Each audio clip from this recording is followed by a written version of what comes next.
আমরা খুবই ভুল করেছি কোরআন না বুঝে। গতকাল আমি যুবকদেরকে থ্যাঙ্কস দিয়েছি, মনে আছে না আপনাদের? যুবকরা আমাদের প্রাণ শক্তি।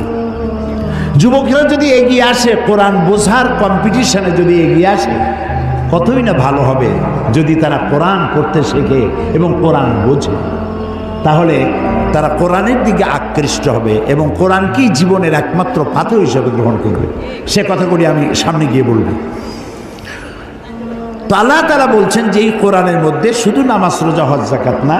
আমি গতকাল বলছিলাম, মনে আছে আপনাদের, যে শুধু নামাজ রোজা হজ যাকাত হইলে শুধুমাত্র 1 পারা বা 2 পারা কোরআন শরীফ নাজিল করলেই হইতো, 30 পারা নাজিল হইল কেন? এই কথা তো মাথার মধ্যে ঢোকা উচিত আমাদের। যেহেতু চিন্তা করি না তাই মাথার মধ্যে ঢোকে না, চিন্তা করলে তবে না ঢুকবে। এখন দেখুন, আল্লাহ তাআলা বলছেন আমি আমার নবীকে ওহীর মাধ্যমে মুসা, নূহ, ইব্রাহিম, আদম প্রাগৈতিহাসিক ঘটনাবলী আমি এর দ্বারা জানাইছি কোরআন দিয়ে। রাসূল তো সেখানে উপস্থিত ছিলেন না। আল্লাহ তাআলা বলছেন তিলকা মিন আম্বাইল গায়বি নূহিহা ইলাইকা মা কুনতা তা'লামুহা আনতা ওয়ালা কওমুক মিন ক্বাবলি হাদা। তিলকা মিন আম্বাইল গায়ব, এটা হচ্ছে সেই অজ্ঞাত ঘটনা যা ওহীর মাধ্যমে আমি আপনাকে জানাইছি। তা না হলে আপনি এবং আপনার কওম, আপনার জাতি এই সম্পর্কে কিছুই জানতো না। না ইব্রাহিমের ঘটনা, না নূহের ঘটনা, না মুসার ঘটনা, এগুলো কিছুই জানতেন না। হযরত ইউসুফ আলাইহিস সালামের কথা বলে আল্লাহ তাআলা বলছেন যালিকা মিন আম্বাইল গায়বি নূহিহি ইলাইকা ওয়া মা কুনতা লাদাইহিম ইজ আজমাউ ওয়া হুম ইয়ামকুরুন। এটা হচ্ছে সেই অজ্ঞাত কাহিনী যা আমি ওহীর মাধ্যমে আপনাকে জানাইছি। অথচ তার ভাইয়েরা যখন ইউসুফ আলাইহিস সালামের বিরুদ্ধে ষড়যন্ত্র করছিল তখন আপনি তার কাছে ছিলেন না, আমি আপনাকে জানাইছি ওহীর মাধ্যমে। মূসা আলাইহিস সালামের ঘটনা আল্লাহ তাআলা বলে তারপরে বলতেছেন ওমা কুনতা বিজানিবিল গারবি ইজ কাদাইনা মূসা আমরা ওমা কুনতা মিনাশ শাহিদিন। মূসা আলাইহিস সালাম তিনি পশ্চিম সেই সিনাই পর্বতের পশ্চিম দিগন্তে, পশ্চিম প্রান্তে তিনি যখন আক্রান্ত হয়েছিলেন সেখানে আপনি উপস্থিত ছিলেন। আমি আপনাকে ঘটনার মাধ্যমে জানাইছি। মূসা আলাইহিস সালামের উপরে যেখানে ওহী নাজিল হয়েছিল সে জায়গাটাও আল্লাহ তাআলা আমাকে দেখাইছেন। আলহামদুলিল্লাহ। মিশর কায়রো এর রাজধানী, মিশরের রাজধানী কায়রো, জামিয়া আল আজহার পৃথিবীর বহু পুরাতন ইউনিভার্সিটি, বিশাল এরিয়া, প্রায় 56,000 ছাত্রছাত্রী লেখাপড়া করে সেখানে। কত বড় বিশ্ববিদ্যালয়, কতগুলি ক্যাম্পাস। তো সেই বিশ্ববিদ্যালয়ের আমন্ত্রণে আমি সেখানে গিয়েছি, 5 দিন ছিলাম। আমি বলেছি যে মিশরে তো জীবনে আসিনি, আমাকে ঘুমাবার একটু সময় দিও রাত্রে, বাকি আমার একটু ঘুরাও। 5 দিনে 4,500 কিলোমিটার দৌড়াইছি। সিনাই পর্বতের সেইখানে গিয়েছি যেখানে ওহী নাজিল হয়েছিল। মূসা আলাইহিস সালাম মাদায়েন থেকে এসেছেন, প্রচণ্ড ঠান্ডা, পথ হারিয়ে ফেলেছেন। স্ত্রীকে বলছেন সাথীদেরকে এখানে অপেক্ষা করো, আমি একটু ওই যে আগুন দেখা যায়, আমি হয় আগুন আনবো আর না হয় আগুন দিয়ে আলো দিয়ে রাস্তা চিনে নেব কোন দিকে যেতে হবে। ফালাম্মা আতাহা, যখন তিনি ওই আগুনের কাছে গেলেন, নুদিয়া ইয়া মূসা ইন্না আনা রাব্বুক। হে মূসা, এটা আগুন টাগুন কিছু না, আমি তোমার রব, আমি তোমার আল্লাহ। ফাখলানা আলাইক ইন্নাকা বিল ওয়াদিল মুকাদ্দাসি তুয়া। জুতা খোলো, এখানে আমার নূর পড়েছে। সুবহানাল্লাহ। জুতা খুলে আসো। ওয়াদি মুকাদ্দাস, ওয়াদি বলা হয় 2 পাহাড়ের মাঝখানে যে সমতল ভূমি থাকে এটাকে আরবিতে বলা হয় ওয়াদি, আর বাংলায় বলা হয় উপত্যকা। তো আমরা যখন গেছি ওয়াদি মুকাদ্দাস সাইনবোর্ড দেখেছি, জুতো আগেই খুলছি বর্ষটা। তারপরে গেলাম সেখানে, যেই গাছের উপরে আল্লাহর নূর পড়েছিল সেই গাছটা, ওরা বলে এটা সেই গাছ। তো আমি এর ঐতিহাসিক সত্যতা নাই বলে মনে করতে পারলাম না যে এটা সেই গাছটাই। ওই গাছের পাতায় পাতায় অনেক চিঠি। আমি জিজ্ঞেস করলাম এই চিঠিগুলি কিসের? বললো যে ইহুদিরা আসে, খ্রিস্টানরা আসে, মুসলমানও আসে, আল্লাহর কাছে চিঠি লিখে ওখানে ধুয়ে যায়। এই খাই খেয়ে কাম না পাইলে করবে কি? তো এটা আমার বলার উদ্দেশ্য ছিল না। আমার বলার উদ্দেশ্য ছিল যে আল্লাহ তাআলা দেখাইছেন বহু কিছু, এমনকি মুসা আলাইহিস সালাম রে এত জ্বালা দিল যে ওই ফেরাউনকেও দেখে আসছে, এখনো দাঁত ছিটকে পড়ে আছে। আল্লাহ তাআলা তাকে রেখে দিয়েছেন। আল্লাহ বলছেন তোরে মাটিতেও খাবে না, পানিতেও নষ্ট করবে না, পোকামাকড়ও নষ্ট করবে না, তোরে আমি শুটকি বানায় রাখবো কিয়ামত পর্যন্ত। তোর মতো ফেরাউন যারা হবে তোরে দেখে যেন তারা উপদেশ দিতে পারে। আল্লাহ তাআলা এটারও দেখাইছেন, পিরামিডও দেখাইছেন। অনেক নবীর কবরও আল্লাহ জিয়ারত করার সুযোগ। ইমাম শাফি রহমতুল্লাহ আলাইহি, মৌলানা জালালউদ্দিন সৈয়দী রহমতুল্লাহ আলাইহি, ইমাম ওয়াকি, ইমাম বদরুদ্দিন আইনি রাহিমাহুমুল্লাহ, হযরত সালেহ আলাইহিস সালাম, হারুন আলাইহিস সালাম, নবী দানিয়েল আলাইহিস সালাম, হযরত আবী দারদা রাদিয়াল্লাহু তাআলা আনহু, আমর ইবনুল আস রাদিয়াল্লাহু তাআলা আনহু, এদের কবর জিয়ারতের আল্লাহ তাআলা তৌফিক দিয়েছেন। আমর ইবনুল আসের যে মসজিদ দেখলাম মিশরে, সেই মসজিদে লাইলাতুল কদরে 5 লক্ষ লোক নামাজ পড়ে। লাইলাতুল কদর মসজিদ, রাস্তাটা সব ভর্তি হয়ে যায়। ইমাম যিনি, তিনি হচ্ছেন শেখ জিবরাইল। আমি শেখ জিবরাইলকে দেখতে পারলাম না, আগ্রহ ছিল যে জিবরাইল কেমন একটু দেখে যাই। এত লোক তার পিছনে নামাজ পড়তে আসে, সুবহানাল্লাহ। তো এখানে আল্লাহ তাআলা বলতে চাইলেন যে সিনাইয়ের পশ্চিম প্রান্তে যে ঘটনা ঘটছিল এটা তো আপনি জানেন না, আমি আপনারা জানাইছি। ফেরাউন আক্রমণ করেছে তার দলবল নিয়ে, 3 দিক থেকে আক্রান্ত হয়েছেন তিনি, আর একদিকে সমুদ্র।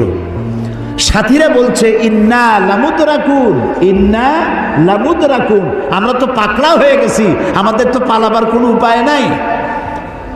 মুসা আলাইহিস সালাম কার নবী? জবাব দিতে দেরি হইল কেন? মুসা কার নবী? উম্মত ঘাবড়ে গেছে। উম্মত কি হয়ে গেছে? ঘাবড়ে গেছে, ভয় পাই গেছে। 3 দিক দিয়ে আসছে কারা? শত্রু সৈন্য 3 দিক, আর একদিকে কি? সমুদ্র। ঘাবড়াবার তো কথাই, আপনি আমি হলে তো হার্ট ফেল করবো।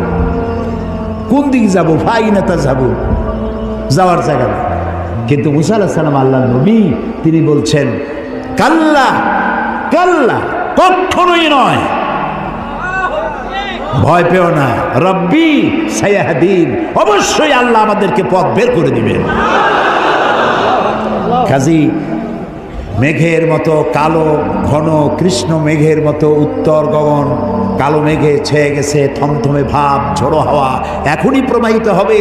30 ফুট উঁচু হয়ে জলোচ্ছ্বাস এসে উপকূলীয় এলাকা ভাসায় নিয়ে যাবে, বজ্রসহ বৃষ্টিপাত হবে, ঝড় বন্যায় উড়ায় নিয়ে যাবে, সুনামি হবে। আল্লাহ তাআলা ছোট্ট একটু বাতাসের আঘাত দিয়ে সব সরাই দিতে পারে। বলেন সুবহানাল্লাহ, জোরে বলেন সুবহানাল্লাহ। কি ক্ষমতা তার!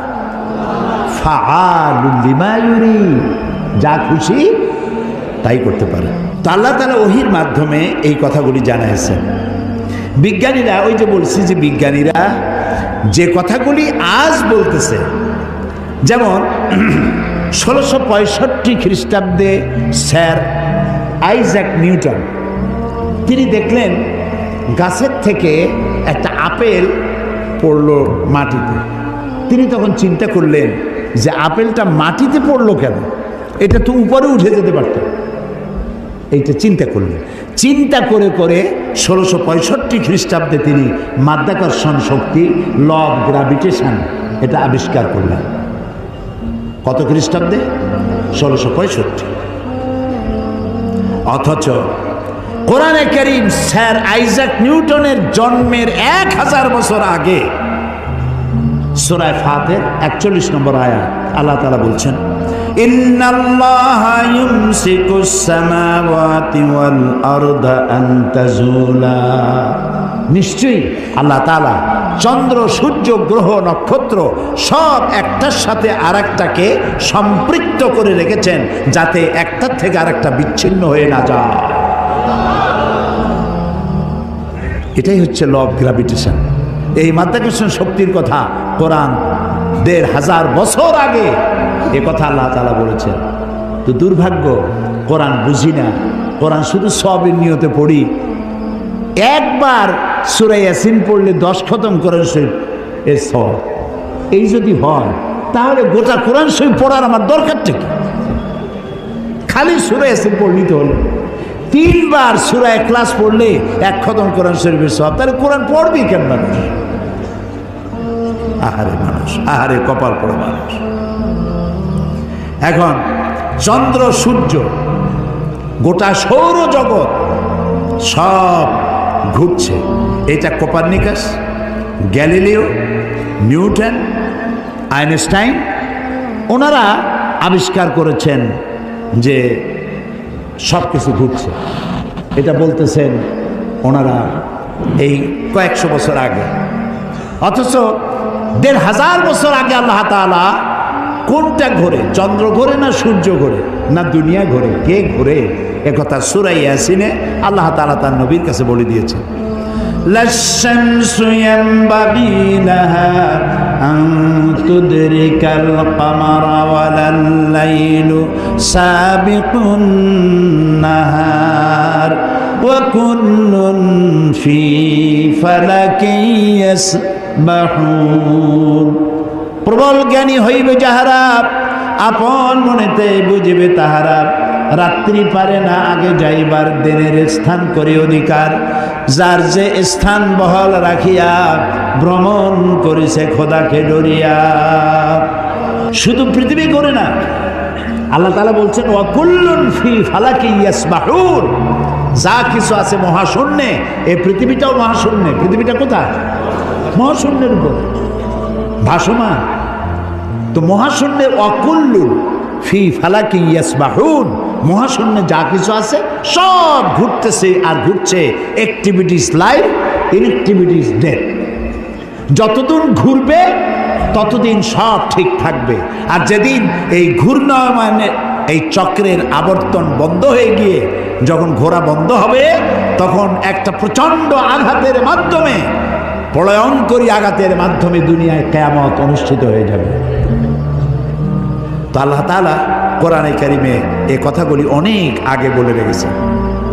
The universe and doctor Einstein গ্রন্থে তারা বলেছেন যে সূর্য ধীরে ধীরে এর আলো কমে যাবে, আলো থাকবে না, আর তারাগুলো পোড়া কয়লার মতো হয়ে যাবে।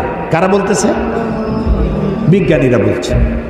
কোরআন, ওরা আজকে যেটা বলল, কোরআন বলেছে অনেক আগে। কি বলেছে?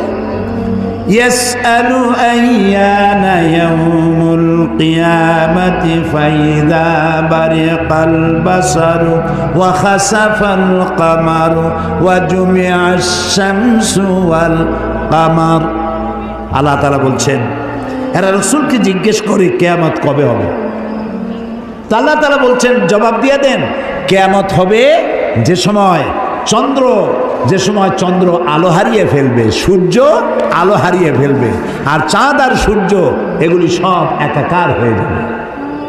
তাহলে এই কথাগুলি বিজ্ঞান আবিষ্কার করার অনেক আগে কোরআন এসব কথা বলে রেখেছে। প্রকৃতির নিয়মে একদিন সব লণ্ডভণ্ড হয়ে যাবে।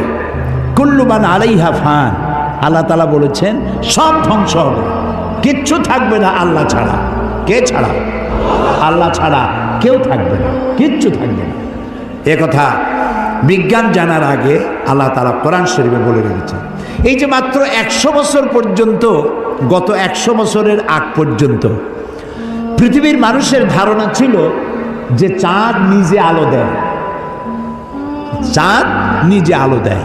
আর বলতো বুড়ো বুড়িরা যে চাঁদের মধ্যে যে কালো কালো জিনিস দেখা যায় ওইটা হলো একটা বট গাছ, ওইখানে একটা বুড়ি থাকে। তো ছোটোবেলায় চিন্তা করতে হবে বুড়ি অনেক করে কি, তো বলতো যে বুড়ি ওইখানে সুতা কাটে। তো তখন খুব বেশি চিন্তায় পড়তাম, এত পরিশ্রম করে এই বুড়ি সুতা কাটিয়া, এই বুড়ি খায় কি? পরে জানা গেল যে ওখানে বট গাছও নাই আর ওখানে কোনো বুড়িও থাকে না। এই চাঁদ এর নিজস্ব কোনো আলো নাই, এই কথা 100 বছরের মতো হলো বিজ্ঞানীরা আবিষ্কার করেছে। কিন্তু আল্লাহ তাআলা বলে রেখেছেন 1400 বছর আগে। সুবহানাল্লাহ। আল্লাহ তাআলা সূর্যকে বলেছেন, খুব লক্ষ্য করুন, সূর্যের আরবি হচ্ছে শামসুন, সেরাজুন, ওয়াহাজুন, দিয়াউন, এগুলি সূর্যকে বলা হয়েছে। এর অর্থ কি? সূর্যকে বলা হয়েছে আলো, আলো উৎপাদনকারী, উত্তাপ সৃষ্টিকারী, আলো বিকিরণকারী, উত্তপ্ত, উজ্জ্বল, প্রজ্জ্বল, আলো বিকিরণকারী, এটা হলো সূর্য। আর চাঁদ সম্পর্কে কি বলছে লক্ষ্য করুন। আলাম তারা কাইফা খালাকাল্লাহু সাবআ সামাওয়াতিন তিবাকা وجعل القمر فيهن نورا وجعل الشمس سراجا। মহাপবিত্র সেই মহান সত্তা আল্লাহ রাব্বুল আলামিন, যিনি 7 আসমান সৃষ্টি করেছেন। ওয়াজআলাল কামারা ফীহিন্না নূরান, আর যিনি চাঁদ সৃষ্টি করে তার মধ্যে আলো দিয়েছেন।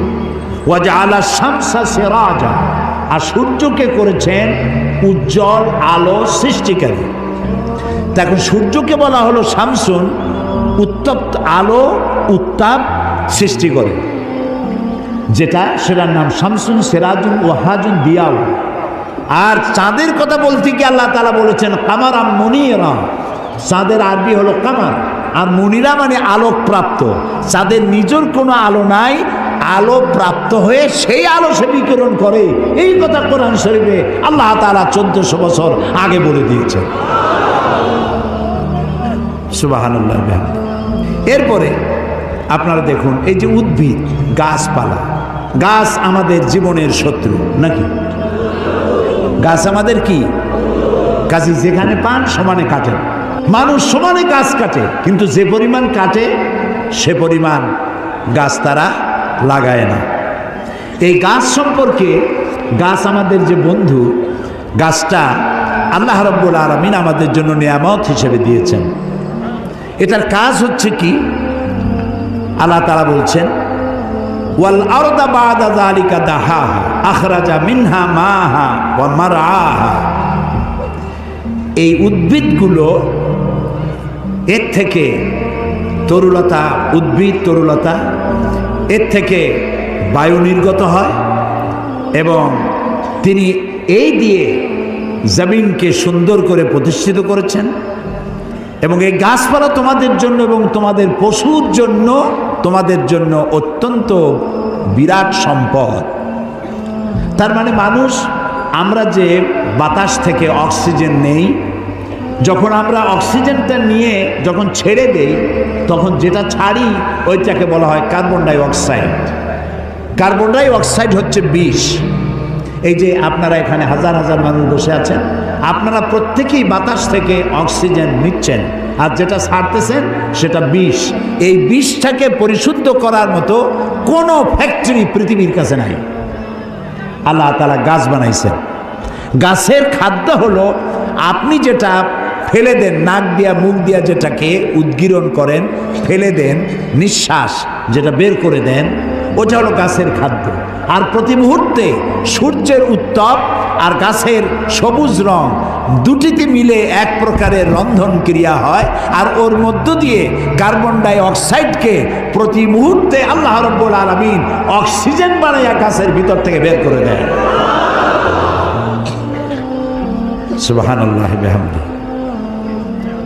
এই মানুষের সৃষ্টির জন্য আল্লাহ তাআলা বলেছেন খালাকালাকুম মা ফিল আরদি জামিআ। এই পৃথিবীতে যা বানাইছি সব তোমার জন্য। সুবহানাল্লাহ। বিজ্ঞানীরা বলেছেন পাহাড়ের অত্যুচ্চ শিখর থেকে শুরু করে আটলান্টিক মহাসাগরের অতল তলদেশ পর্যন্ত যেখানে যা কিছু আছে সবগুলি মানব সেবায় নিয়োজিত। সব মানুষের খেদমতের জন্য আল্লাহ বানিয়েছে। প্রশ্ন উঠতে পারে, সব মানুষের খেদমতে বুঝলাম, কিন্তু মশা দিয়া কি খেদমত হয়? মশার কামড়ের চোটে বাড়ি থাকতে পারি না, এ প্রশ্ন উঠতে পারে কিনা? উঠতেই পারে। আল্লাহ যদি সবই মানুষের কল্যাণে বানায়, তে মশা বানাইছি কি কামে? আপনি বোঝেন না, বোঝেন না। একটা মশা, একে সহজে মারাও যায় না, ওকে বহু কায়দা করে হাতটা আস্তে নিয়ে যেইটা মারবেন তার আগেই সে উড়ে চলে যাবে, খুব চালাক। এই মশা কি জন্য বানাইছেন আল্লাহ? এখন দেখেন, এই মশা মারার জন্য কত company, Mortein, aerosol, ICI company, মশারি, কত রকমের ওষুধ আর মশারি, এগুলো বানাবার পেছনে লক্ষ লক্ষ শ্রমিক কাজ করে, আর লক্ষ লক্ষ মানুষের পেটের ভাত জোটে। আপনি তো বুঝবেন না কোনটার মধ্যে কি জিনিস আছে, আল্লাহ বানাইছে কেন? তোমার মাথায় তো কুলাবে না। মশা আছে বলেই তো মশারি, মশা আছে বলেই তো মর্টিন বিক্রি হয় জম্মের মতো। এখন চিন্তা হইতো, তাহলে সাপ বানাইছে কেন? সাপ বানাইছে কেন তা জানেন না তো? সাপের চামড়া দিয়া, সাপের চামড়ার মেলা দাম, এ দিয়ে ভ্যানিটি ব্যাগ তৈরি হয়, মহিলারা ব্যবহার করে, খুব দামি। আর সাপের বিষ, এটা দিয়ে ঔষধ তৈরি হয়। সব থেকে বিষাক্ত সাপ যেটা, যেই সাপের বিষ ব্লাড টাচ করার সাথে সাথে মানুষ মারা যায়, এই ধরনের মারাত্মক আফ্রিকান কোবরা, সেই সাপের বিষ দিয়ে মানুষের জীবন রক্ষাকারী লাইফ সেভিং মেডিসিন তৈরি হয়। সুবহানাল্লাহ। মরবে ঠিক, মানুষ মরবে ঠিক, কিন্তু মরার আগেও কথা বলে মরবে, এরকম ওষুধ সাপের বিষ দিয়ে তৈরি হয়। সুবহানাল্লাহ, সুবহানাল্লাহ। আমরা আল্লাহ তাআলার সৃষ্টি সম্পর্কে গবেষণা করলেই বুঝতে পারবো, আর চিন্তা ভাবনা না করলে খালি যদি খায়, জন্মের খাওয়া খাইয়া পেট একটা তরমুজের সাইজ বানায় খালি, কিন্তু চিন্তা করে না খাইলাম কি। প্রিয় ভাই সব, এরপরে আল্লাহ তাআলা এই কোরআন শরীফের মধ্যে বলেছেন, আমি তোমাদেরকে পানি দিয়েছি। কি দিয়েছি বলেন না? পানি। জীবনের জন্য পানি সব থেকে বেশি প্রয়োজন। জীবনের জন্য সব থেকে বেশি প্রয়োজন কি? পানি। এই পানি এর এক নাম হলো জীবন। পানির এক নাম, এই পানি যদি বগুড়ায় 10 ফিট উঁচু হয়ে আসে, নাম হবে কি? মরণ। একটু আগেই জীবন, পর মুহূর্তে মরণ। এই পানি আল্লাহ তাআলা জীবনের জন্য পানি সৃষ্টি করেছেন।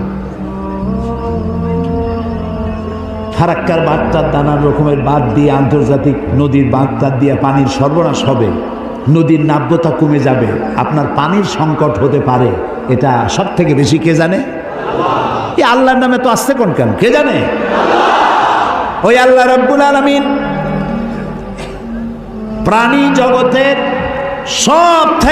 সবচাইতে বেশি প্রয়োজনীয় যেই জিনিসটি পানি, সেই পানির জন্য আল্লাহ রাব্বুল আলামিন একটি মহাদেশ, যেটা শুধু পানির পাহাড় অর্থাৎ বরফের পাহাড় দিয়ে ঘেরা একটা মহাদেশ, মানুষ নাই, জন নাই, মহাদেশটা শুধু পানির বরফের পাহাড় দিয়ে আল্লাহ বানায় রাখছেন। নাম কি? অ্যান্টার্কটিকা। এখানে শুধু আছে শ্বেত ভল্লুক আর আছে পেঙ্গুইন, পেঙ্গুইন পাখি।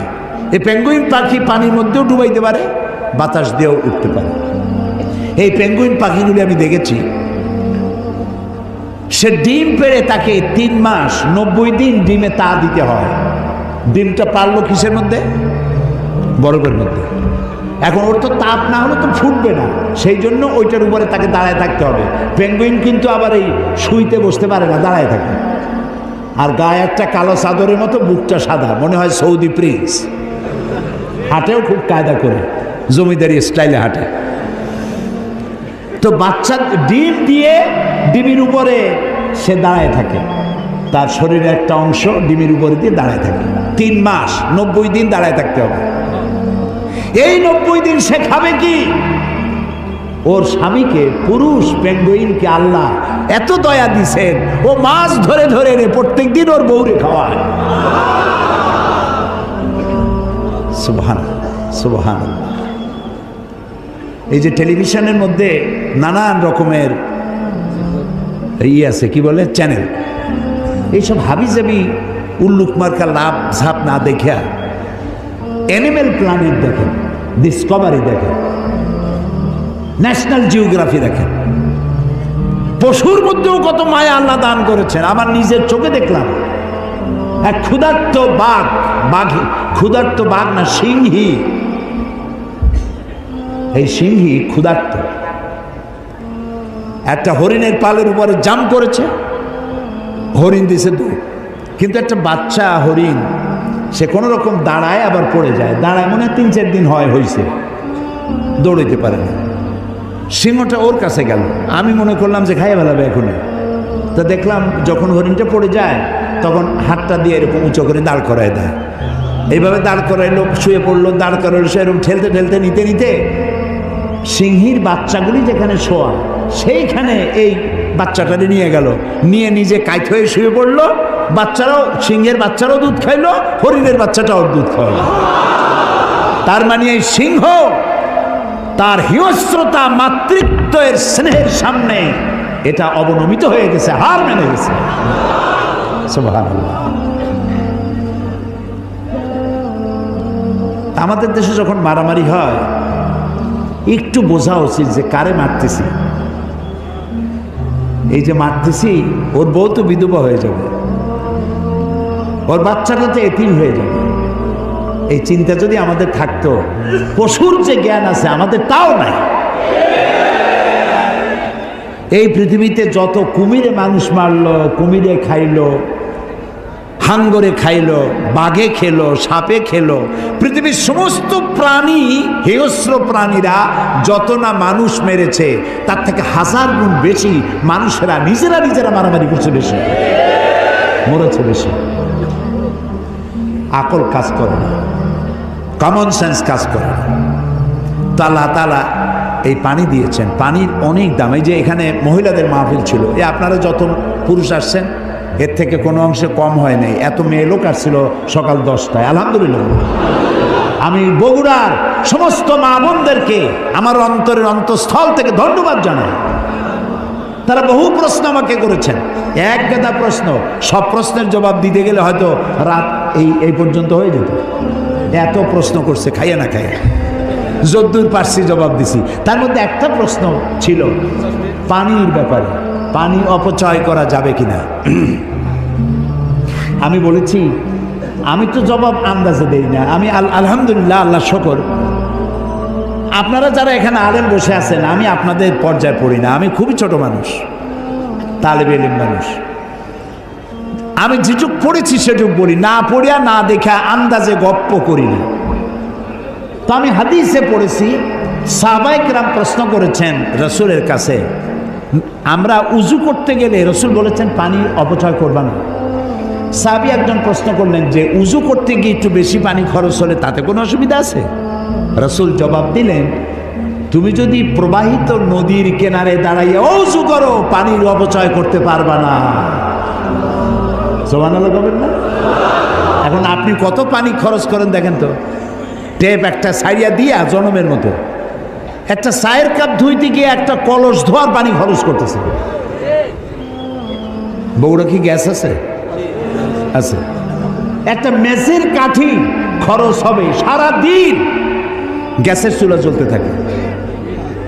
আপনি আল্লাহর নিয়ামতের না শকর, একটা মেসের কাঠি দিলেই তো যখন খুশি তখন আপনি জ্বালাইতে পারেন।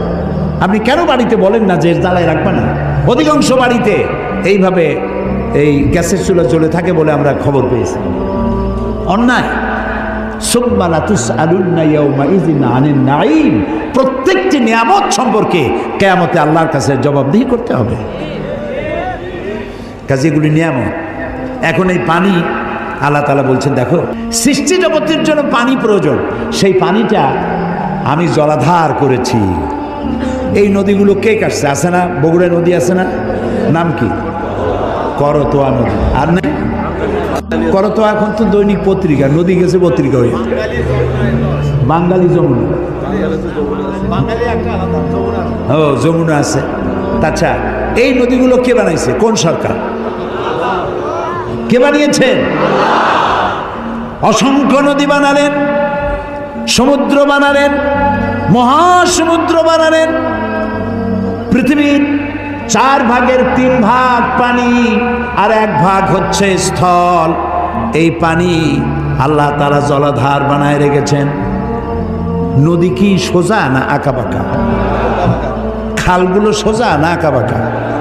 কেন চিন্তা করেছেন কখনো? করেননি। আঁকাবাঁকা করা সোজা যদি হয় তাহলে শুধু 2 পারের মাটি উপকৃত হবে, আর যদি আঁকাবাঁকা হয়ে যায় তাহলে বেশি পরিমাণ মাটি এই পানির দ্বারা ফায়দা পাবে। এই জন্য আল্লাহ তাআলা আঁকাবাঁকা করে দিয়েছেন।